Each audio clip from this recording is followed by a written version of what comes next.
আপনারা হয়তো অনেকেই এতদিনে জেনে গেছেন যে হুগলিতে কী পরিমাণে দামোদর নদীতে বন্যা হয়েছে।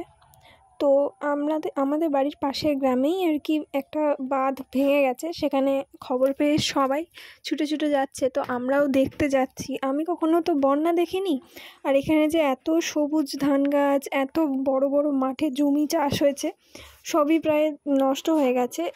যেটা দেখলাম, জল যে পরিমাণে ঢুকেছে, তো আমরা মিঠাইকে নিয়েও চলে গেছি এই রকম ভয়ঙ্কর জিনিস দেখার জন্য। আগে কখনো তো দেখিনি, পুজোর আগে এরকমটা না হলেই হতো, কিন্তু এই 5-6 বছর পর নাকি এখানে এরকম বন্যা হয়েছে শুনছি। তো দেখতে সেই জন্যই গেলাম।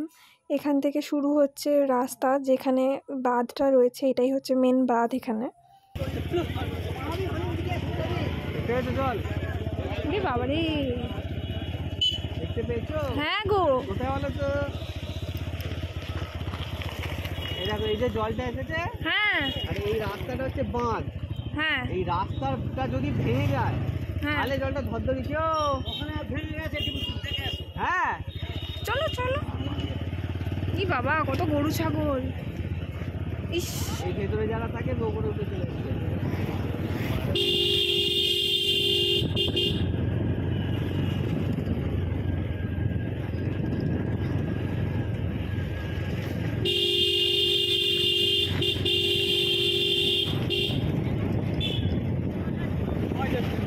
বাঁধ ভেঙেছে, তরবরি সবগুলো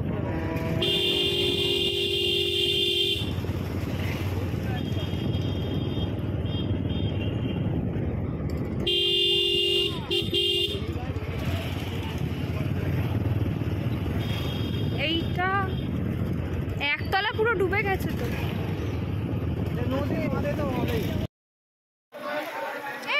যাবো না যাবো না।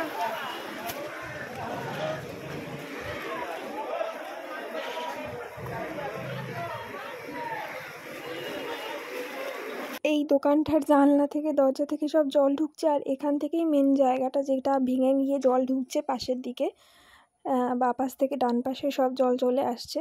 সেটাই দেখানোর জন্য আমি এত দূর এসেছি। প্রায় হাঁটু সমান জল আরও সামনে, আর এখান থেকে এই পাশের গ্রামে জল ঢুকে যাচ্ছে, মানে তাড়াতাড়ি করে সব জিনিস বার করে চলে যাচ্ছে। এটাই দেখে কি খারাপ লাগছে।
আমাদের ওইদিকে যে বান হয়, ওইটা বলছি না, আমাদের ওখানে গাড়ির ওখানটা জল এসে যাবে। হ্যাঁ, এই যে বাঁধের ওপর দিয়ে আমরা যাচ্ছি, হ্যাঁ, এই বাঁধ, এই যে চাপাডাঙ্গা পর্যন্ত রাস্তা, বাঁধে ফাটে নিয়ে নেয়। হ্যাঁ, জলটা একে চাপ দিচ্ছে না, এই বাঁধকে যদি ফাটিয়ে দেয়, হ্যাঁ, তাহলে ওই তো ভেসে যাবে। হ্যাঁ, ওই তখন গিয়ে ওখানে জল যায়। বুঝতে পেরেছো? হ্যাঁ গো, বুঝেছি।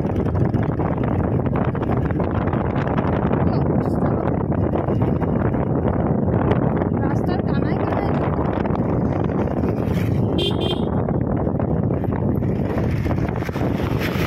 গঙ্গা দেখছি।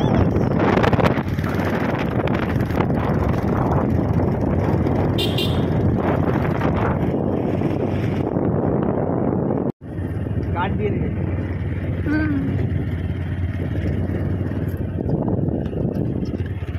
গাড়িটা ওখানে কেন? খারাপ গাড়ি যাবে।